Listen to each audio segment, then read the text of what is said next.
Itsy Bitsy Spider, Emma Frost, Number 1, written by Willow Rose, and narrated by Marlon Bracha.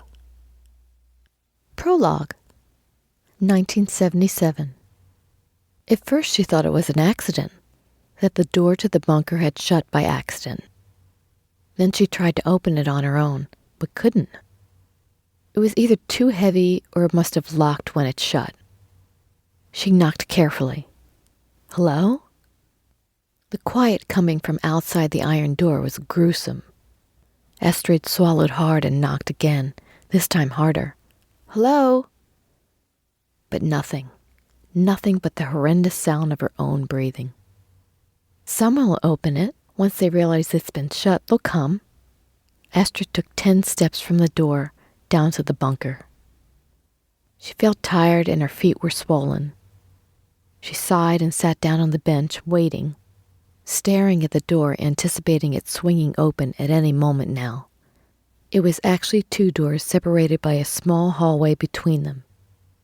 Even if she hammered, they wouldn't be able to hear her. All she had to do was wait.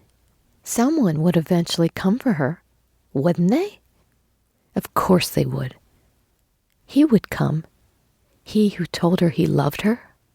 Astrid knew she wasn't amongst the smartest of the young kids on the island. Her mother always told her that. But she had good hands and she wasn't a half-bad cook. If she stuck to what she knew, she might be lucky enough to one day have a man, her mother had always said. Now she found one, and he wanted more than just her cooking. He wanted her. He loved her, he said. Then he made love to her in the dunes by the beach.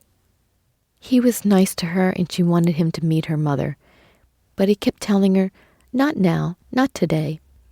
Astrid never thought of asking when. She waited patiently for him to find the time in his busy schedule.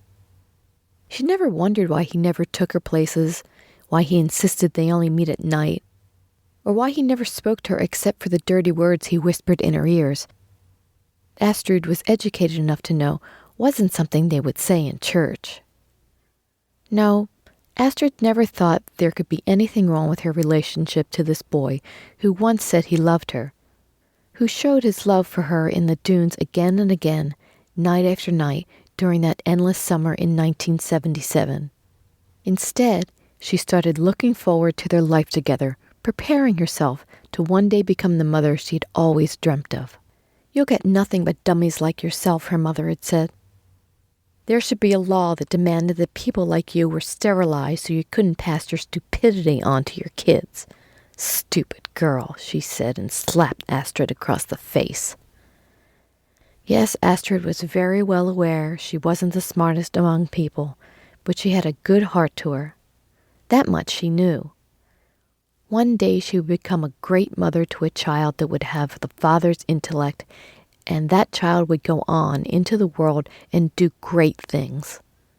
I'll show them, she said, sniffling while staring at the closed iron door up the stairs.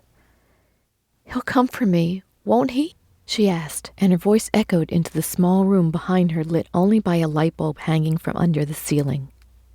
Of course he will. Of course. Astrid drew in a deep sigh. She looked around and spotted the big flashlight on the shelf in the corner among blankets, water bottles, and canned food. She pulled it out and held it in her hand. Then she sat down again, waiting for someone to come and get her. Not just someone, him, the boy of her dreams, the love of your life, not just anyone. Astrid sighed and calmed herself down. She always did this, Mother would say. She always made herself uneasy or even anxious for no reason at all.